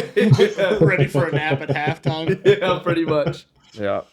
We'll go over to round 2 here, you guys. Sabres and Habs. This is definitely one that you guys are the most excited about. So I'd love to hear. Mm-hmm. I'd love to hear a bit more. I know we already touched on it a bit, but two very similar teams. Young teams with young goalies and not a whole lot of playoff experience. What are the keys to them? What are the keys to the Sabres? I guess for taking this series. Against a team that kind of be a bit more physical with the Canadians. I think they kind of struggled when Tampa Bay was getting their faces, and they, especially their top guys. Outside of Game 1, I thought Slafkovsky, Suzuki, and Caulfield, they kind of struggled to generate a lot of solid chances 5-on-5. Outside of Slafkovsky's hat trick in Game 1, I think they were all power play goals as well. Mm-hmm. And that's another big thing with the Sabres is stay out of the box. You do not want the Canadians to get momentum off the power play because they have such a dynamic group of young players and they're so creative with the puck. You don't want to get Cole Hudson feeling himself out there and getting creative and making all these crazy moves because that's when you really put yourself in danger. Mm. Yeah, totally. Yeah, go ahead. No, I was just gonna say it seems like the Habs had a bit more of a difficult kind of path to the second round, and I don't want to say that the Sabres had a breeze or anything, but I just think kind of the long brutal series it definitely might wear on them a little bit. Buffalo had a bit more time off, but at the same time the style of play is really different, so we could see a lot of changes made in terms of who gets ice time and production. I mean, and Preston brought up a good point so I'm going through the analytics from the first round because if you guys haven't noticed by now, I'm a big analytical nerd and Preston likes to fucking shit on me for it, but I really don't care. It's good to have a numbers guy. So going through it, Preston brought up a good point about having to stay out of the box. Even though the Sabres penalty kill is phenomenal, they have one of the best penalty kills in the league. When that top unit gets going, they're dangerous. They're one of the best. Yeah, you don't want to give them too many opportunities. Right, and they have an expected goals percentage of 100% on the power play in the first round. Whereas I think where the real advantage comes in if your Buffalo is not on the power play, it's not special teams. It's 5-on-5. The Sabres are consistently the best 5-on-5 team in the league, or one of the best. They're up there with Colorado and Carolina. And when you're looking at 5v5 expected goals percentage, they're right now at 51.39%, which is around middle of the pack. Well, I guess top 5.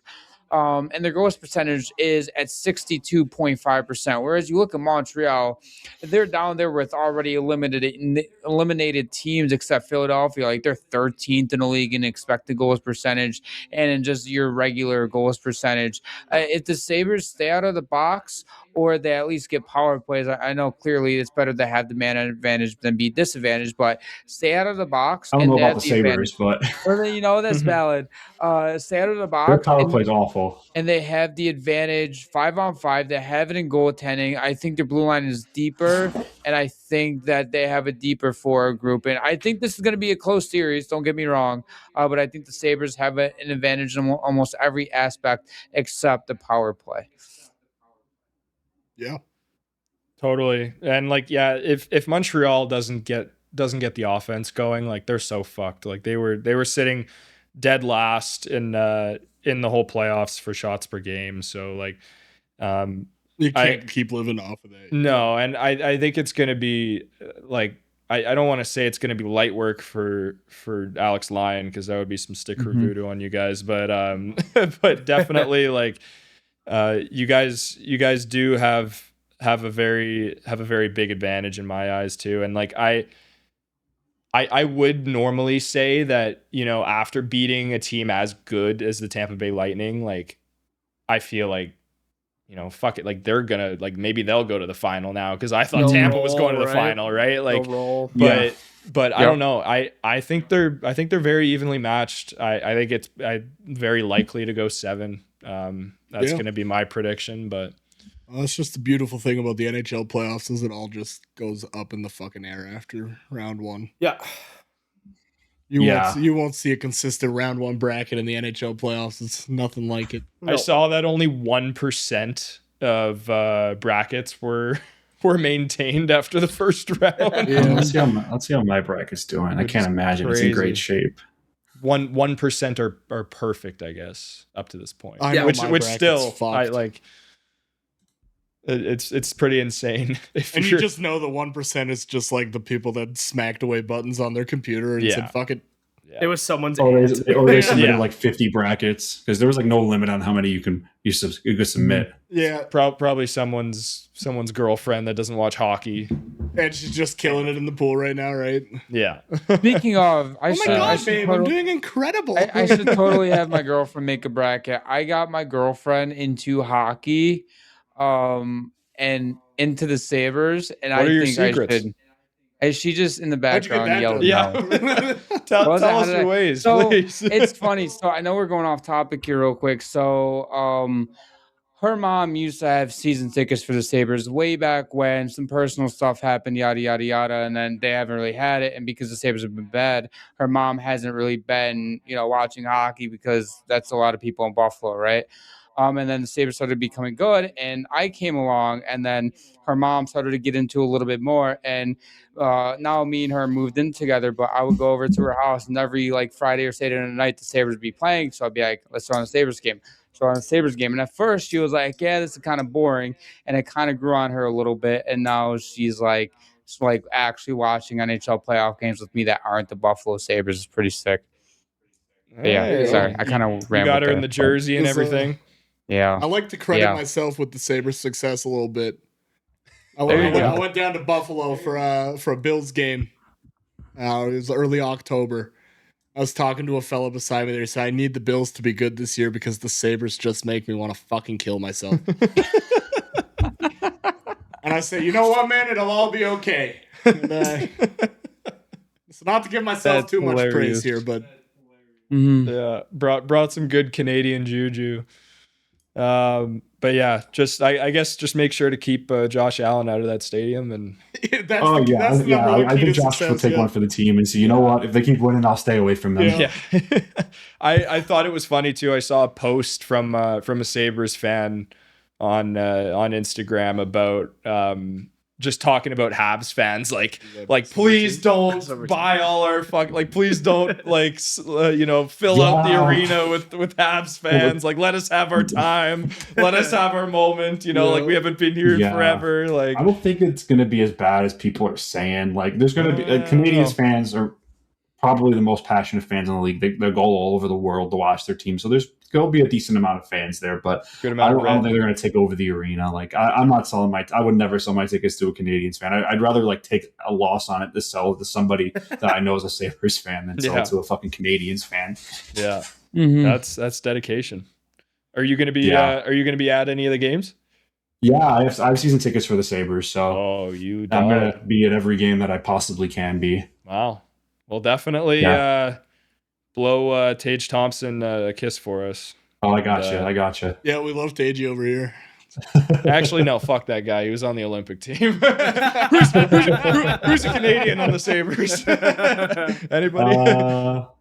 I'm hopefully having like Peyton Krebs, Power and Byram. We don't have a ton of Canadians on our team. Actually, we have a lot of European guys. But Bowen Byram. Who else? Power, Peyton Krebs. Krebsy. Power. Yeah. Is Josh Stone Canadian? I think he's American. I think he was born in Arizona. Yeah. He was born when his dad was playing. Josh Norris is American. He would have been born when his dad was playing. Really lackluster here. Zach Benson's Canadian. Yeah, Benny. Yeah. There we go. Eggs Benny there. He's from Alberta, right? He was here, and he was at Greta, and he goes, "Hey, like, where's the best strip club?" And I was like, "Oh, you gotta go here." And I was drinking, and he goes, "Are you coming with me?" And I unfortunately had something like important to do that night as well. I was like, "Dude, I can't. I'm sorry." I was like, "I totally would love to, though." Was that Benson invited you to go to the strip club? Yeah, and then that's incredible. Immediately after that, I looked to my right, and why am I being so spacey right now? Bowen Byram is standing there in the corner looking fucking mad. I don't know why. He was like that the entire night. He just seemed grumpy. I was like, all right. That's funny. But yeah, he was Zach Benson was a blast. He was he's a character, man. Yeah, there's this great picture of him. I mean, you guys have probably seen this. Like his rookie year, the team went to a Bills game and they took a picture outside the stadium when they were going in. And he's 18 at the time. He's double fisting beers outside the stadium. They had to delete the picture because he's not old enough to drink in the United States yet. Yeah. And they had to repost it. And he put the beers in his pocket, and everyone's just fucking staring at him, trying not to laugh in the picture. It's fucking great. That's gold. That's awesome. Yeah, too funny. So what are your guys' final predictions for the series here? I'm going Sabres in 7. I think I got Buffalo in 6. Okay. I'm taking Sabres in 6. Yeah, I gotta go with my Sabres in 6 games. Wow. Spentard? Consistent. That's such a hard one. We're gonna have a sweep? What? No. No. Oh, really? What are you thinking? I don't think so. I'm just trying to decide which team I want in 7. I think it's just going to be such a great battle the entire time. Mm-hmm. I'm going to give it to the Habs because I trust the Habs goaltending more. Sorry. I'm sorry. How are you? No, I'm kidding. Shame on you for going for the only Canadian team that's left. You know? How dare you? I know. How dare you? I don't even like the Habs, man. Listen, man, I'll claim Buffalo before I claim anyone from Quebec. I don't like. Hey, don't get it twisted. I don't like the Habs either. But... Hey, they tried separating from us. So. They did try separating. I know. Like 5 times. Yeah. We'll move over here. Canes Flyers. We're already 2 games deep. The Canes are up 2-0 in the series. They shut out the Flyers in game 1. Flyers score twice in 39 seconds, but the Canes come back to take a 2-0 series lead. Yet to lose a game in the playoffs. Absolute wagon. Yeah, I'm bringing out the brooms for this one again. Yeah? Yeah, me too. Yeah, I think the series is over. I think game 2 was the best you're going to get out of Philly, and they lost. Agree, so, yeah, I think they blew their best shot last night, and it's all downhill from here. Especially if Freddie continues. Yeah. Like that's kind of been the missing piece for them during the regular season, and then he turns it back up. It's like, well, now you're firing on all cylinders. Yeah. They're just out right now. I'm in the same boat. Like I think the Hurricanes just sweep the floor with the Flyers, and I think successful season for the Flyers. But I said this in our second round playoff preview on our Sunday episode release, where the Flyers would be lucky to get 3 or 4 goals. I mean, I know they got 2 in game 2. I was probably being a little bit over dramatic, but I mean, yeah, it's Canes. The Canes didn't have a great first period. That was probably the worst period they played in the playoffs so far. They might not allow another goal the rest of the way. I'm kidding, by the way. I mean, I don't think that's a hot take. Well, we do have a hot take segment, but you can save that for later.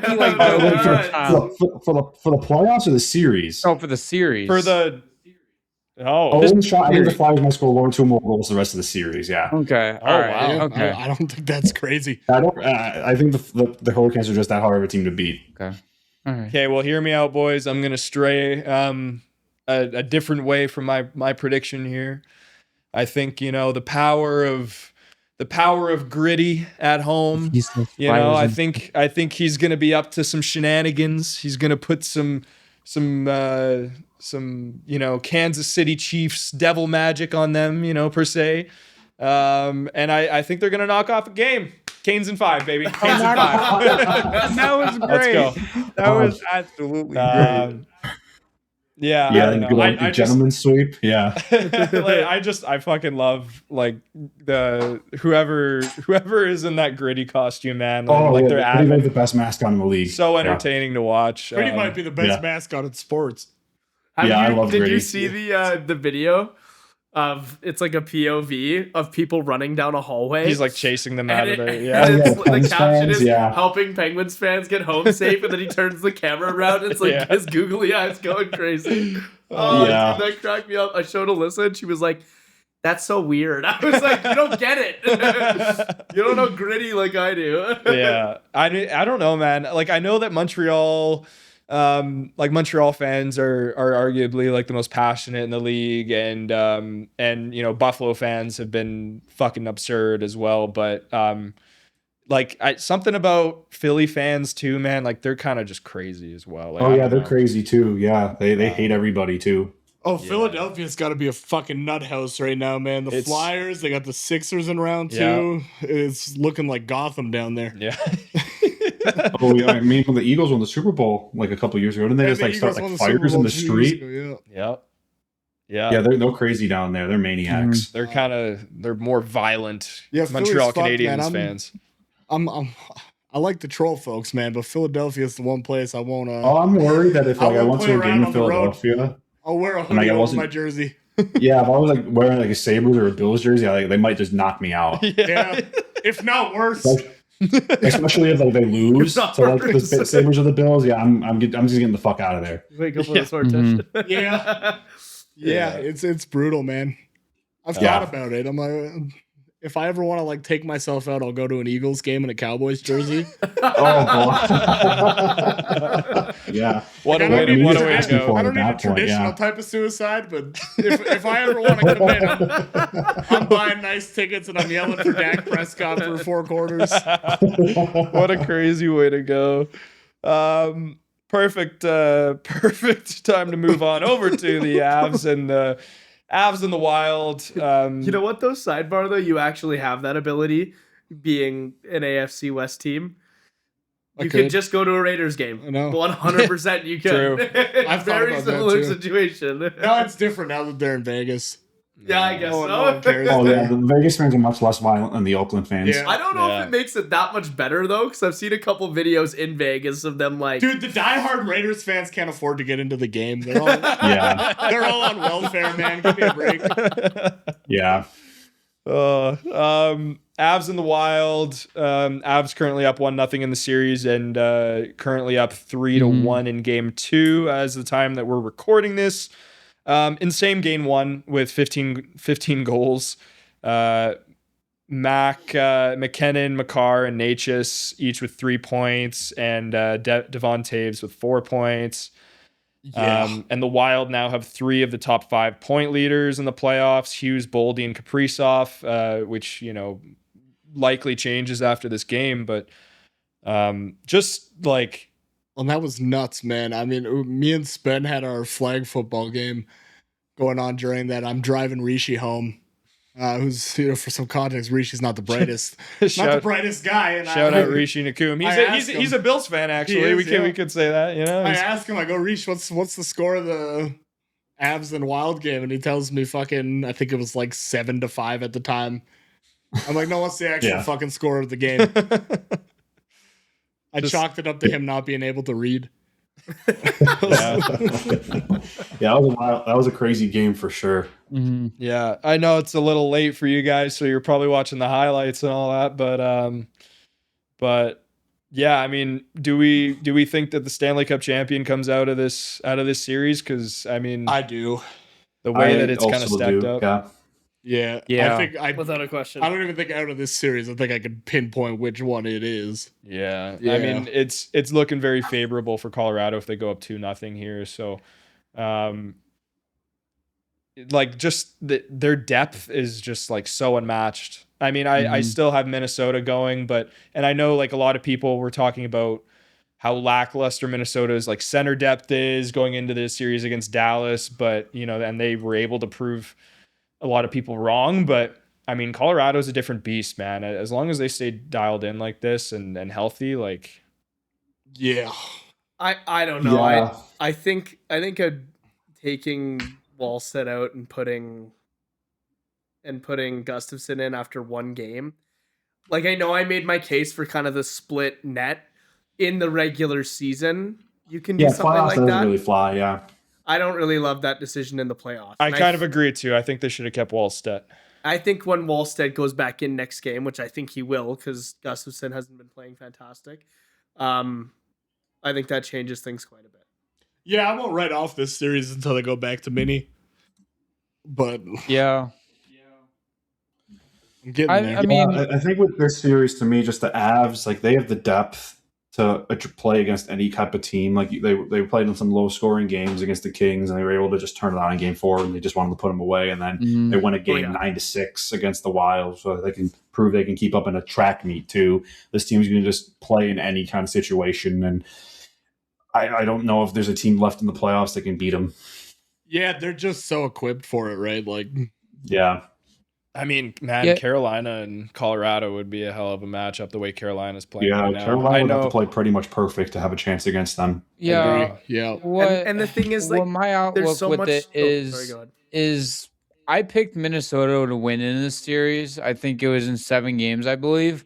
But if Colorado gets out of the series, I think we could really see a 2022 type of run for this year's Colorado Avalanche where they just roll through everybody, even in the Stanley Cup Finals. I think they swept the first round, they lost, and they won in 6 in the second round, they won in 5 games in both the Western Conference Finals and Stanley Cup Finals. We could see that same exact type of run here. But again, I'm so sticking to my guns. I still have the Wild in 7 unless anything changes. Obviously, if the Avalanche go up 3-0, like, it's looking very bleak. But right now, again, we still have game 2 to be finished up here later this evening. But yeah, I think the Avs, they're so deep. I think the Wild also, I think their depth is underrated. But also, I looked into this series coming into it as I thought the Wild defensively could hold the Avs at bay for somewhat and be manageable. And I liked the way that Wallstedt played in the series against the Stars. I didn't love it, but I liked it. Obviously, the Avalanche kind of dominated offensively in the first game, but we'll see. Yeah, and I think what's nice about a series like this is that for either whoever makes it out of it, this is probably the toughest matchup they get in the playoffs. That's the thing. Like, the West is just so stacked.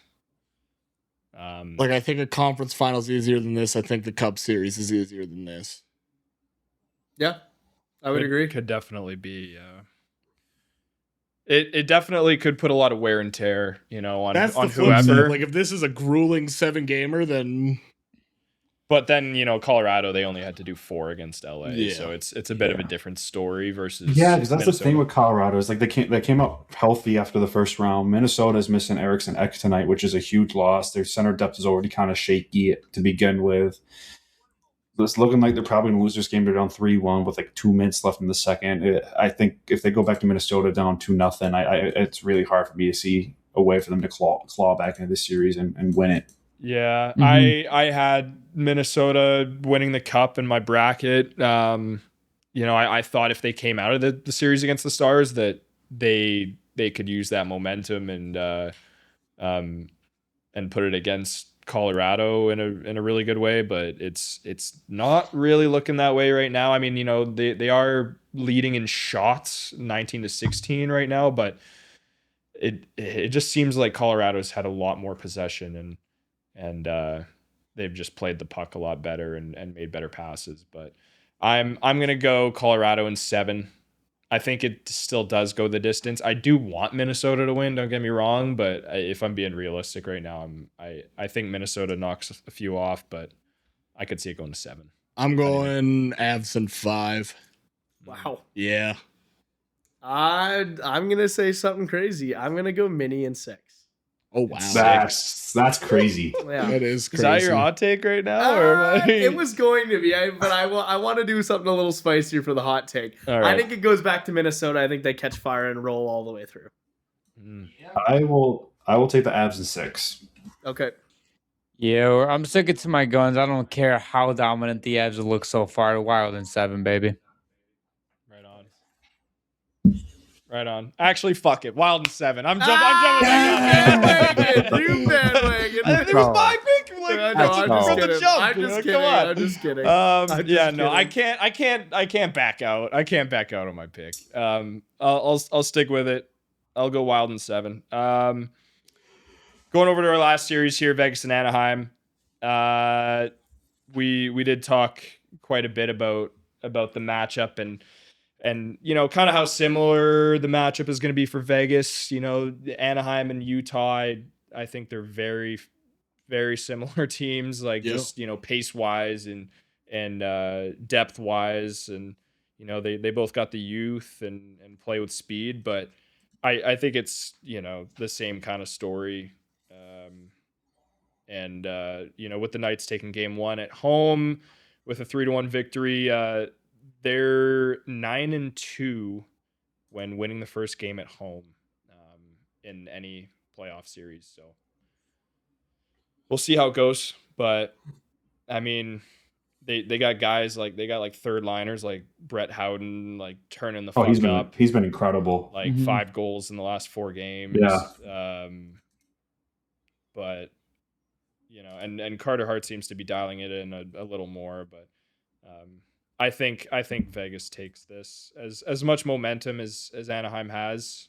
I think, you know, I think Anaheim definitely has a better chance of beating Vegas than you know, Philly does Carolina or whatever. But yeah, I just think the plethora of experience that this Vegas team has will trump the speed and youth that Anaheim has. I'm not gonna lie, like I was really worried after like I think it was like game 2 or game 3 that Utah won. Like I was a little worried when I think they went up 2-1 in the series, because like I know everybody was talking about how fast they play and you know, just the game style is very different, and I did get a bit worried there, but you know, Vegas, they found a way to tune it in, and I think they do the same thing against the Ducks, even if the Ducks get 1 or 2 games off of them. So yeah. I'm going Vegas in 6. I'm gonna go. I think Vegas in 5 or 6 for me. I like the Ducks in 6 in this series. I think the Ducks they lost game 1 at Edmonton. They trailed it, I think, every game except for game 6 against Edmonton in the first round.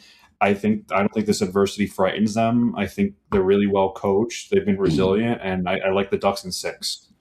Yeah, as much as you talked up John Tortorella and how he coaches. You know what? Like I've kind of come full circle on the Ducks. Like I've kind of been a hater of them the last couple of years. I still think they have the worst jerseys in the league. Oh my god! But those new Mighty Ducks ones are a lot better in my opinion. It's too orange. I don't like the orange. It is orange. Yeah, orange kind of sucks, doesn't it, Connor? Yeah, this Mr. Broncos fan over here. Like, orange. Fuck you talking about? Boys home and your boys didn't even get to fucking see us. Oh, That's what I have to say whatever, about orange. Whatever. But I kind of like as the season's gone by and I watched them play a little bit more. I really like how they play. I really like their young players. I think they got a good mix of young players and some savvy vets that complement the young guys well. I think they're getting a ton of experience. I just like this team. I think they're fun to watch. Yeah. I got they definitely do kind of feel like the young team that can kind of just keep getting by. Can you say that again? Sorry. I said they kind of feel like the younger team there that can kind of just keep getting by. They're figuring it out as they go, and I've been really impressed with them. Yeah, it's gonna take a lot, in my opinion. Yeah, the Ducks are a team where offensively, as a young team, I think they do have the speed to, I guess, outmatch Vegas. And I did end up picking the Ducks in 6 games. And if the Ducks win in 6 games, then I have to go buy Jackson Lacombe or bright orange jersey. So there's that. At least I know a little bit of the background of that. Sunglasses whenever we record. A little bit of the background is I had so much confidence in the Ducks getting past Vegas in our second round preview. Our producer Chris, he was like, "Listen, if the Ducks win in 6 games, you have to buy a bright orange Jackson Lacombe or just bright orange Ducks jersey in general." I was like, "All right, I'll get a Jackson Lacombe one." And then that first episode, Preston will walk into the studio set with sunglasses on, and we'll start the episode like a banger. You have that and that ugly ass Dallas glow in the dark jersey. I got that Wyatt Johnson black glow in the dark Dallas Stars jersey. That is sick, and I got it for the hell of a collection. I love it. Come on, hell of a closet. Jury's out on that one. Yeah, I think Dallas. I think might have the worst jersey kits in the league. Bro has not seen a Florida Panthers jersey. That's a hot take, I think. Florida Panthers jerseys are. I'll stand by my jersey takes. Dude, those black Stars ones that they're like during the ones that were in the playoffs this year are better, but the last few years the regular homes in a row are hideous. I will say I hate the bright green jerseys. I've been a verdict of the Dallas Stars don't have bad jerseys. I don't like the regular home jerseys. I do love their black ones they wore in the playoffs. I like their road whites and I love the neon ones. Yeah. Yeah, I can sort of agree there. But yeah, I think, man, I don't know. I mean, Jack Eichel's just been so good, and Mitch Marner's finally learning how to play hockey again. So I'm going Knights in 6 probably. But yeah, you guys we'll end it here with our Stanley Cup final predictions and then our hot takes. What about our records? What records? For this? Oh, was I the only one that didn't say it? Oh, yeah. Go for it. Sorry. Vegas is 7. Okay. Yeah, there you go. I'm always skipping out on you. You're always getting me all fucked up, man. Yeah, Stanley Cup finals predictions. I will lead it off, and I have to stick with Minnesota. I think they're going to beat Carolina in the final. Yeah. And it's going to go like 6 games. I got the Avs taking the Canes in 5.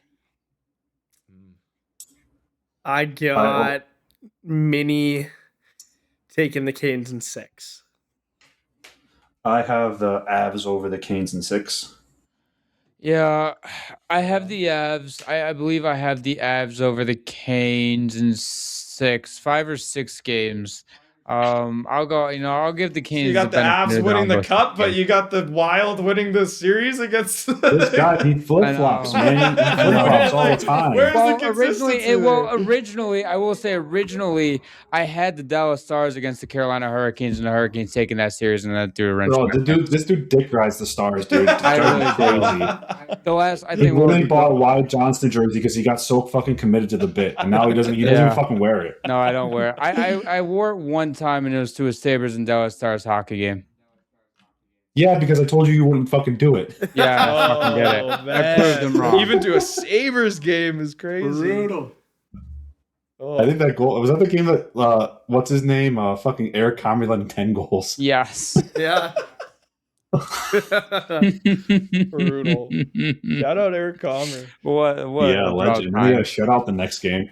Oh my god! And then he just basically told TNT to go fuck themselves without telling them to go fuck themselves. What a guy. Should we hot take it up? All right, you guys. This will bring us to our favorite segment of the week. Hot takes. Hot takes. Where we eat a hot chip and give a hot take. I know you guys, I probably should have prepared you to go get something spicy or whatever, but that is completely your choice. We got these very potent ass green looking hot ones Pringles, and The longer they sit here in the studio, the spicier they get. They just fucking marinate, man. They ferment. It's actually kind of crazy.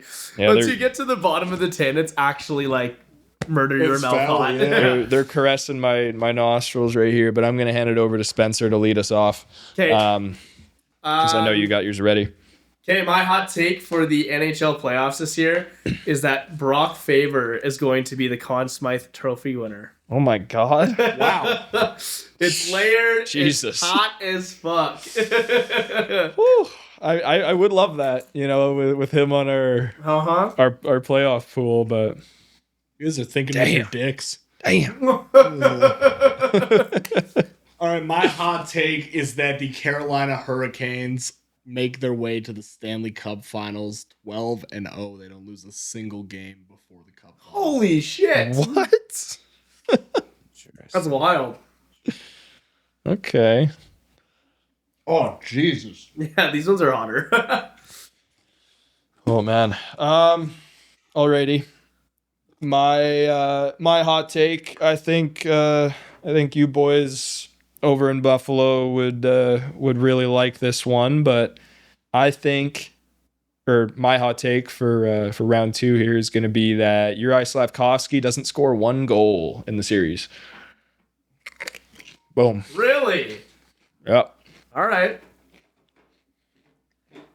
Do you boys have any you want to lay down? Top of my head, I wasn't really ready for this. Zach, you got one? I mean, you already said a few earlier. I know that.